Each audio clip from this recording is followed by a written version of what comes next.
Some noted men. Sri Ramakrishna also became acquainted with a number of people whose scholarship or wealth entitled them everywhere to respect.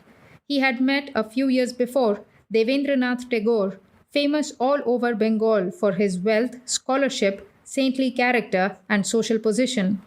But the master found him disappointing, for whereas Sri Ramakrishna expected of a saint complete renunciation of the world, Devendranath combined with his saintliness a life of enjoyment. Sri Ramakrishna met the great poet Michael Madhusudan, who had embraced Christianity for the sake of his stomach. To him, the master could not impart instruction, for the Divine Mother pressed his tongue.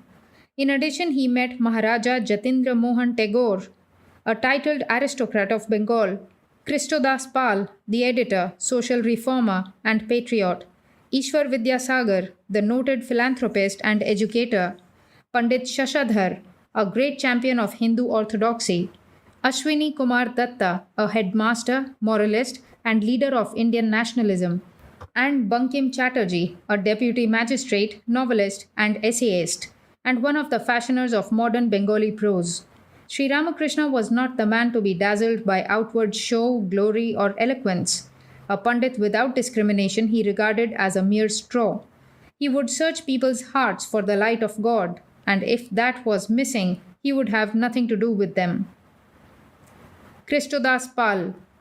The Europeanized Christodas Pal did not approve of the master's emphasis on renunciation and said, "Sir, this cant of renunciation has almost ruined the country. It is for this reason that the Indians are a subject nation today. Doing good to others, bringing education to the door of the ignorant, and above all, improving the material conditions of the country. These should be our duty now.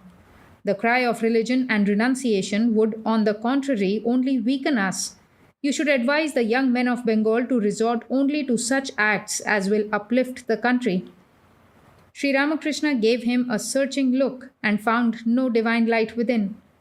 "You man of poor understanding," Sri Ramakrishna said sharply, "you dare to slight in these terms renunciation and piety, which our scriptures describe as the greatest of all virtues. After reading 2 pages of English, you think you have come to know the world. You appear to think you are omniscient. Well, have you seen those tiny crabs that are born in the Ganges just when the rains set in? In this big universe, you are even less significant than one of those small creatures. How dare you talk of helping the world? The Lord will look to that. You haven't the power in you to do it." After a pause, the master continued, "Can you explain to me how you can work for others? I know what you mean by helping them. To feed a number of persons, to treat them when they are sick, to construct a road or dig a well, isn't that all? These are good deeds, no doubt, but how trifling in comparison with the vastness of the universe. How far can a man advance in this line? How many people can you save from famine? Malaria has ruined a whole province. What could you do to stop its onslaught? God alone looks after the world. Let a man first realize him. Let a man get the authority from God and be endowed with his power. Then and then alone may he think of doing good to others. A man should first be purged of all egotism. Then alone will the blissful mother ask him to work for the world." Sri Ramakrishna mistrusted philanthropy that presumed to pose as charity. He warned people against it. He saw in most acts of philanthropy nothing but egotism, vanity, a desire for glory, a barren excitement to kill the boredom of life, or an attempt to soothe a guilty conscience. True charity, he taught, is the result of love of God, service to man in a spirit of worship. Monastic disciples. The disciples whom the master trained for monastic life were the following: Narendranath Datta, Swami Vivekananda; Rakhal Chandra Ghosh, Swami Brahmananda; Gopal Chandra Ghosh, Swami Advaitananda; Baburam Ghosh, Swami Premananda; Taraknath Ghoshal, Swami Shivananda; Jogindranath Chaudhary, Swami Jogananda; Shashi Bhushan Chakravarti, Swami Ramakrishnananda; Sarat Chandra Chakravarti, Swami Saradananda; Nitya Niranjan Sen, Swami Niranjanananda; Kali Prasad Chandra, Swami Abhedananda; Harinath Chattopadhyay, Swami Turyananda; Sarada Prasanna, Swami Trigunatītananda; Gangadhar Ghatak, Swami Akhandananda, Subodh Ghosh, Swami Subodhananda, Hari Prasanna Chatterjee, Swami Vijnanananda, Latu, Swami Adbhutananda. Latu. The first of these young men to come to the master was Latu. Born of obscure parents in Bihar, he came to Calcutta in search of work and was engaged by Ramchandra Datta as houseboy. Learning of the saintly Sri Ramakrishna, he visited the master at Dakshineshwar and was deeply touched by his cordiality. When he was about to leave, the master asked him to take some money and return home in a boat or carriage. But Latu declared he had a few pennies and jingled the coins in his pocket. Sri Ramakrishna later requested Ram to allow Latu to stay with him permanently.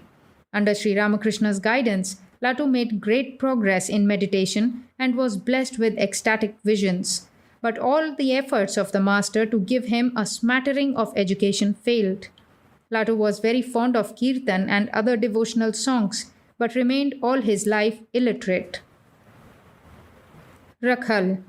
Even before Rakhal's coming to Dakshineshwar, the master had had visions of him as his spiritual son and as a playmate of Krishna at Vrindavan. Rakhal was born of wealthy parents. During his childhood, he developed wonderful spiritual traits and used to play at worshipping gods and goddesses. In his teens, he was married to a sister of Manu Mohan Mitra, from whom he first heard of the master. His father objected to his association with Sri Ramakrishna, but afterwards was reassured to find that many celebrated people were visitors at Dakshineshwar. The relationship between the master and this beloved disciple was that of mother and child. Sri Ramakrishna allowed Rakhal many liberties denied to others, but he would not hesitate to chastise the boy for improper actions. At one time, Rakhal felt a childlike jealousy because he found that other boys were receiving the master's affection. He soon got over it and realized his guru as the guru of the whole universe. The master was worried to hear of his marriage, but was relieved to find that his wife was a spiritual soul who would not be a hindrance to his progress. The elder Gopal.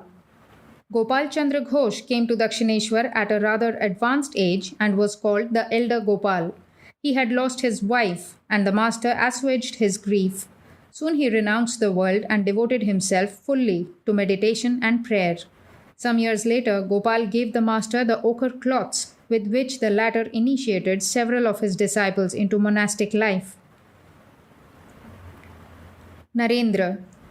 To spread his message to the four corners of the earth, Sri Ramakrishna needed a strong instrument.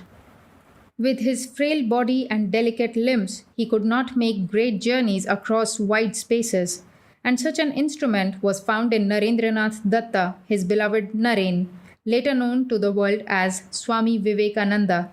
Even before meeting Narendranath, the master had seen him in a vision as a sage, immersed in the meditation of the Absolute, who at Sri Ramakrishna's request had agreed to take human birth to assist him in his work. Narendra was born in Calcutta on January 12, 1863, of an aristocratic Kayastha family. His mother was steeped in the great Hindu epics, and his father, a distinguished attorney of the Calcutta High Court, was an agnostic about religion, a friend of the poor, and a mocker at social conventions. Even in his boyhood and youth, Narendra possessed great physical courage and presence of mind, a vivid imagination, deep power of thought, keen intelligence, an extraordinary memory, a love of truth, a passion for purity, a spirit of independence, and a tender heart. An expert musician, he also acquired proficiency in physics, astronomy, mathematics, philosophy, history, and literature. He grew up into an extremely handsome young man. Even as a child, he practiced meditation and showed great power of concentration. Though free and passionate in word and action, he took the vow of austere religious chastity and never allowed the fire of purity to be extinguished by the slightest defilement of body or soul. As he read in college the rationalistic Western philosophers of the 19th century, his boyhood faith in God and religion was unsettled. He would not accept religion on mere faith. He wanted demonstration of God. But very soon his passionate nature discovered that mere universal reason was cold and bloodless. His emotional nature, dissatisfied with a mere abstraction, required a concrete support to help him in the hours of temptation. He wanted an external power, a guru, who by embodying perfection in the flesh would still the commotion of his soul. Attracted by the magnetic personality of Keshab, he joined the Brahmo Samaj and became a singer in its choir. But in the Samaj, he did not find the guru who could say that he had seen God. In a state of mental conflict and torture of soul, Narendra came to Sri Ramakrishna at Dakshineshwar. He was then 18 years of age and had been in college 2 years. He entered the master's room accompanied by some light-hearted friends. At Sri Ramakrishna's request, he sang a few songs, pouring his whole soul into them, and the master went into samadhi. A few minutes later, Sri Ramakrishna suddenly left his seat, took Narendra by the hand, and led him to the screened veranda north of his room. They were alone. Addressing Narendra most tenderly, as if he were a friend of long acquaintance, the master said, "Ah, you have come very late. Why have you been so unkind as to make me wait all these days? My ears are tired of hearing the futile words of worldly men. Oh, how I have longed to pour my spirit into the heart of someone fitted to receive my message." He talked thus, sobbing all the time. Then, standing before Narendra with folded hands, he addressed him as Narayana, born on earth to remove the misery of humanity. Grasping Narendra's hand, he asked him to come again alone and very soon. Narendra was startled. "What is this I have come to see?" he said to himself. "He must be stark mad. Why, I am the son of Vishwanath Datta. How dare he speak this way to me?" When they returned to the room and Narendra heard the master speaking to others, he was surprised to find in his words an inner logic, a striking sincerity, and a convincing proof of his spiritual nature. In answer to Narendra's question, "Sir, have you seen God?" the master said, "Yes, I have seen God. I have seen him more tangibly than I see you. I have talked to him more intimately than I am talking to you." Continuing, the master said, "But my child, who wants to see God? People shed jugs of tears for money, wife, and children. But if they would weep for God for only one day, they would surely see him." Narendra was amazed. These words he could not doubt. This was the first time he had ever heard a man saying that he had seen God. But he could not reconcile these words of the master with the scene that had taken place on the veranda only a few minutes before. He concluded that Sri Ramakrishna was a monomaniac and returned home rather puzzled in mind. During his second visit, about a month later, suddenly at the touch of the master, Narendra felt overwhelmed and saw the walls of the room and everything around him whirling and vanishing. "What are you doing to me?" he cried in terror. "I have my father and mother at home." He saw his own ego and the whole universe almost swallowed in a nameless void. With a laugh, the master easily restored him. Narendra thought he might have been hypnotized, but he could not understand how a monomaniac could cast a spell over the mind of a strong person like himself. He returned home more confused than ever, resolved to be henceforth on his guard before this strange man. But during his third visit, Narendra fared no better. This time, at the master's touch, he lost consciousness entirely.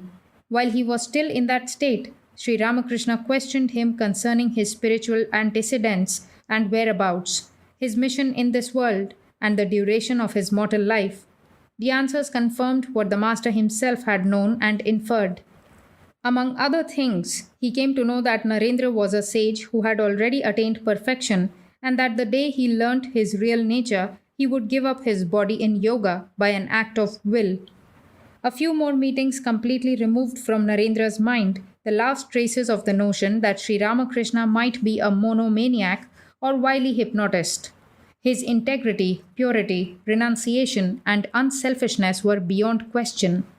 But Narendra could not accept a man, an imperfect mortal, as his guru. As a member of the Brahmo Samaj, he could not believe that a human intermediary was necessary between man and God. Moreover, he openly laughed at Sri Ramakrishna's visions as hallucinations. Yet in the secret chamber of his heart, he bore a great love for the master. Sri Ramakrishna was grateful to the Divine Mother for sending him one who doubted his own realizations. Often he asked Narendra to test him as the money changers test their coins. He laughed at Narendra's biting criticism of his spiritual experiences and samadhi. When at times Narendra's sharp words distressed him, the Divine Mother herself would console him, saying, "Why do you listen to him? In a few days he will believe your every word." He could hardly bear Narendra's absences. Often he would weep bitterly for the sight of him. Sometimes Narendra would find the master's love embarrassing, and one day he sharply scolded him, warning him that such infatuation would soon draw him down to the level of its object. The master was distressed and prayed to the Divine Mother. Then he said to Narendra, "You rogue, I won't listen to you any more. Mother says that I love you because I see God in you, and the day I no longer see God in you, I shall not be able to bear even the sight of you." The master wanted to train Narendra in the teachings of the non-dualistic Vedanta philosophy, but Narendra, because of his Brahmo upbringing, considered it wholly blasphemous to look on a man as one with his creator. One day at the temple garden, he laughingly said to a friend, "How silly! This jug is God, this cup is God, whatever we see is God, and we too are God. Nothing could be more absurd." Sri Ramakrishna came out of his room and gently touched him. Spellbound, he immediately perceived that everything in the world was indeed God. A new universe opened around him. Returning home in a dazed state, he found there too that the food, the plate, the eater himself, the people around him were all God. When he walked in the street, he saw that the cabs, the horses, the streams of people, the buildings were all Brahman. He could hardly go about his day's business. His parents became anxious about him and thought him ill. And when the intensity of the experience abated a little, he saw the world as a dream. Walking in the public square, he would strike his head against the iron railings to know whether they were real. It took him a number of days to recover his normal self. He had a foretaste of the great experiences yet to come and realized that the words of the Vedanta were true.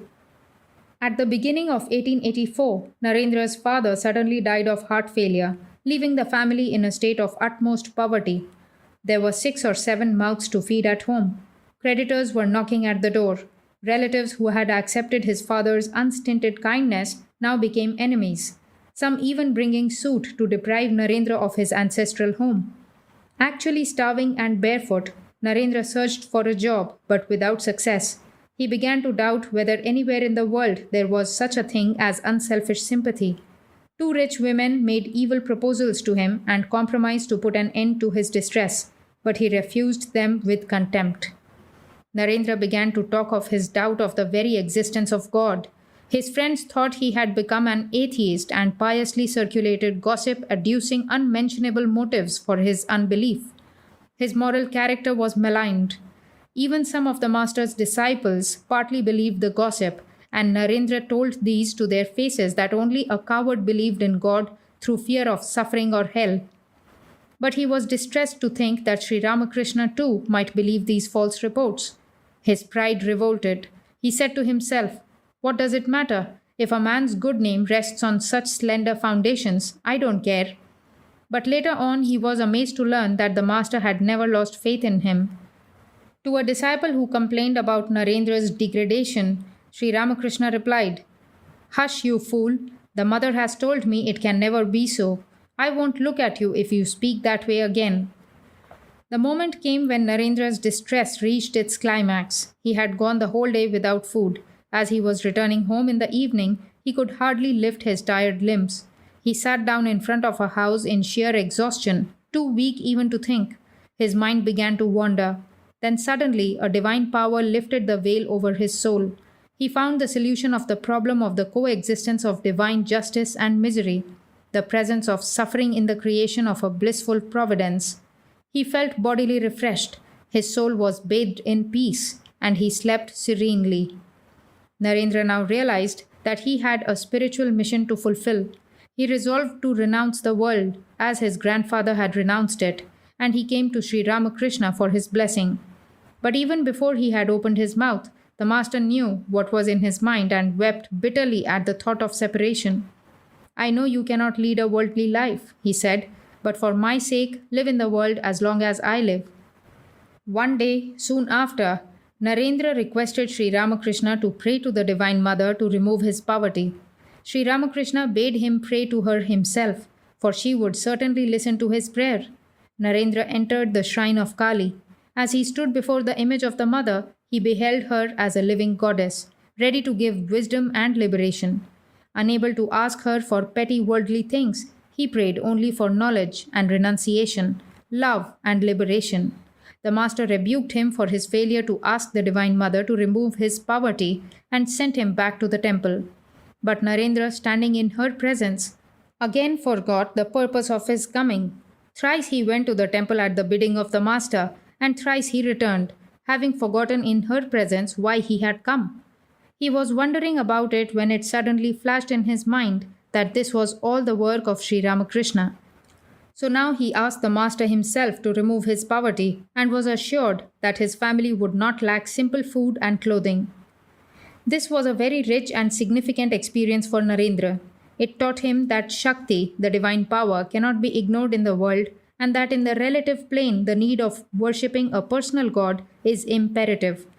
Sri Ramakrishna was overjoyed with the conversion. The next day, sitting almost on Narendra's lap, he said to a devotee, pointing first to himself, then to Narendra, "I see I am this and again that.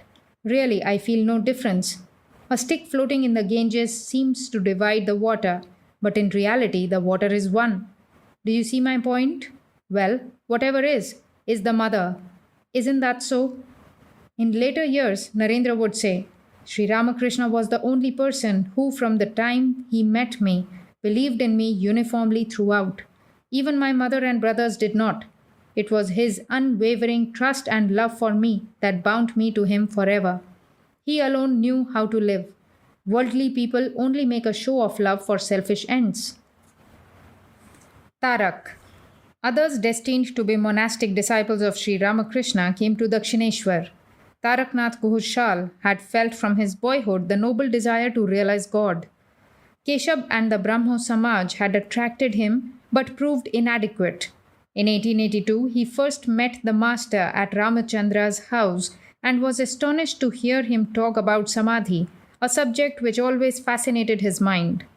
And that evening, he actually saw a manifestation of that superconscious state in the master. Tarak became a frequent visitor at Dakshineshwar and received the master's grace in abundance. The young boy often felt ecstatic fervor in meditation. He also wept profusely while meditating on God. Sri Ramakrishna said to him, "God favors those who can weep for him. Tears shed for God wash away the sins of former births." Babu Ram. Babu Ram Ghosh came to Dakshineshwar accompanied by Rakhal, his classmate. The master, as was often his custom, examined the boy's physiognomy and was satisfied about his latent spirituality.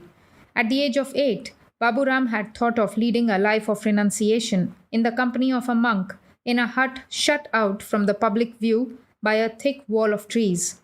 The very sight of the Panchavati awakened in his heart that dream of boyhood. Babu Ram was tender in body and soul. The master used to say that he was pure to his very bones.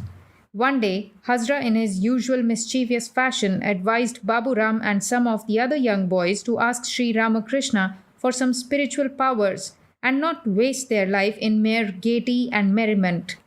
The master, scenting mischief, called Babu Ram to his side and said, "What can you ask of me? Isn't everything that I have already yours? Yes, everything I have earned in the shape of realizations is for the sake of you all. So get rid of the idea of begging, which alienates by creating a distance. Rather realize your kinship with me and gain the key to all the treasures." Niranjan. Nitya Niranjan Sen was a disciple of heroic type. He came to the master when he was 18 years old. He was a medium for a group of spiritualists. During his first visit, the master said to him, "My boy, if you think always of ghosts, you will become a ghost. And if you think of God, you will become God. Now, which do you prefer?" Niranjan severed all connections with the spiritualists. During his second visit, the master embraced him and said warmly, "Niranjan, my boy, the days are flitting away. When will you realize God? This life will be in vain if you do not realize Him. When will you devote your mind wholly to God?" Niranjan was surprised to see the master's great anxiety for his spiritual welfare. He was a young man endowed with unusual spiritual parts. He felt disdain for worldly pleasures and was totally guileless, like a child. But he had a violent temper. One day, as he was coming in a country boat to Dakshineshwar, some of his fellow passengers began to speak ill of the master. Finding his protest futile, Niranjan began to rock the boat, threatening to sink it in midstream. That silenced the offenders. When he reported the incident to the master, he was rebuked for his inability to curb his anger. Jogendra. Jogendranath, on the other hand, was gentle to a fault. One day, under circumstances very like those that had evoked Niranjan's anger, he curbed his temper and held his peace instead of threatening Sri Ramakrishna's abusers. The master, learning of his conduct, scolded him roundly. Thus, to each the fault of the other was recommended as a virtue. The Guru was striving to develop, in the first instance, composure, and in the second, mettle. The secret of his training was to build up, by a tactful recognition of the requirements of each given case, the character of the devotee. Jogendranath came of an aristocratic Brahmin family of Dakshineshwar. His father and relatives shared the popular mistrust of Sri Ramakrishna's sanity.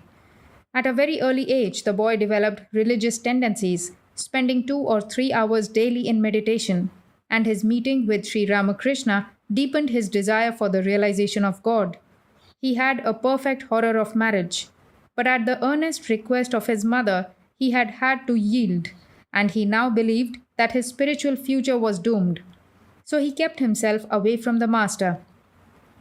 Sri Ramakrishna employed a ruse to bring Jogendra to him. As soon as the disciple entered the room, the master rushed forward to meet the young man.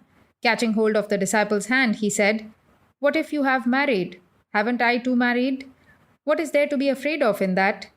Touching his own chest, he said, "If this," meaning himself, "is propitious, then even 100,000 marriages cannot injure you. If you desire to lead a householder's life, then bring your wife here one day, and I shall see that she becomes a real companion in your spiritual progress. But if you want to lead a monastic life, then I shall eat up your attachment to the world." Jogin was dumbfounded at these words. He received new strength, and his spirit of renunciation was re-established. Sashi and Sarath. Sashi and Sarath were two cousins who came from a pious Brahmin family of Calcutta. At an early age, they had joined the Brahmo Samaj and had come under the influence of Keshab Sen. The master said to them at their first meeting, "If bricks and tiles are burnt after the trademark has been stamped on them, they retain the mark forever. Similarly, man should be stamped with God before entering the world. Then he will not become attached to worldliness." Fully aware of the future course of their life, he asked them not to marry. The master asked Sashi whether he believed in God with form or in God without form. Sashi replied that he was not even sure about the existence of God, so he could not speak one way or the other. This frank answer very much pleased the master. Sarath's soul longed for the all-embracing realization of the Godhead. When the master inquired whether there was any particular form of God he wished to see, the boy replied that he would like to see God in all the living beings of the world. "But," the master demurred, "that is the last word in realization. One cannot have it at the very outset." Sarath stated calmly, "I won't be satisfied with anything short of that. I shall trudge on along the path till I attain that blessed state." Sri Ramakrishna was very much pleased. Harinath. Harinath had led the austere life of a brahmachari even from his early boyhood, bathing in the Ganges every day, cooking his own meals, waking before sunrise, and reciting the Gita from memory before leaving bed. He found in the master the embodiment of the Vedanta scriptures. Aspiring to be a follower of the ascetic Shankara, he cherished a great hatred for women. One day he said to the master that he could not allow even small girls to come near him. The master scolded him and said, "You are talking like a fool. Why should you hate women? They are the manifestations of the Divine Mother. Regard them as your own mother, and you will never feel their evil influence. The more you hate them, the more you will fall into their snares." Hari said later that these words completely changed his attitude toward women. The master knew Hari's passion for Vedanta, but he did not wish any of his disciples to become a dry ascetic or a mere bookworm. So he asked Hari to practice Vedanta in life by giving up the unreal and following the real. But it is not so easy, Sri Ramakrishna said, to realize the illusoriness of the world. Study alone does not help one very much. The grace of God is required. Mere personal effort is futile. A man is a tiny creature after all, with very limited powers. But he can achieve the impossible if he prays to God for his grace. Whereupon the Master sang a song in praise of grace. Hari was profoundly moved and shed tears. Later in life, Hari achieved a wonderful synthesis of the ideals of the personal God and the impersonal truth. Gangadhar. Gangadhar, Harinath's friend, also led the life of a strict brahmachari, eating vegetarian food cooked by his own hands and devoting himself to the study of the scriptures. He met the Master in 1884 and soon became a member of his inner circle. The Master praised his ascetic habit and attributed it to the spiritual disciplines of his past life. Gangadhar became a close companion of Narendra.